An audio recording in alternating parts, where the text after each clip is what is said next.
गहुँ बालीको गुलाबी गभारो कीरा परिचय। यो कीरा गहुँ बालीको एक प्रमुख शत्रु हो। गहुँ बाहेक यसले धान, मकै, कोदो, जौ, जुनेलो, उखु आदि बालीमा पनि यसले क्षति पुर्याउँछ।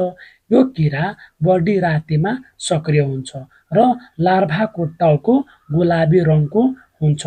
क्षतिको लक्षण: जब गहुँ बाली दुधुलो अवस्थामा आउँछ त्यतिखेर यसले गुबोलाई सर्कुलर रिङ बनाएर काट्दिन्छ र त्यसमै यसले दिशा गरिदिएको हुन्छ र फुल फुलेको बेलामा पनि यसले बालालाई काट्दिन्छ र सेतो बालाहरू हातले टिप्दा सजिलै टिपिन्छ।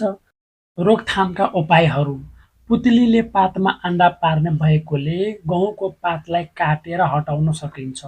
गहुँ काट्दा जरीदेखि काट्नुपर्छ र खेतको आलीमा भटमास लगाउने।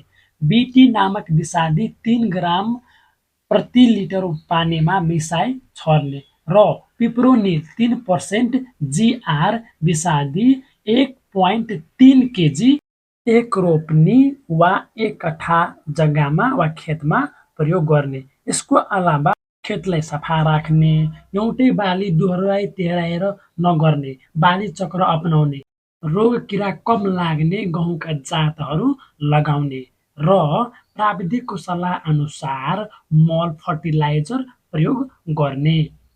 विभिन्न पासोहरू बजारमा पाउँछन्, त्यो पासोहरू लगाउने। किराको घरमा परजीवी बारुला पनि प्रयोग गरेर यो पिङ्क बोरर किरालाई कम गर्न सकिन्छ र बढीभन्दा बढी आम्दानी लिन सकिन्छ।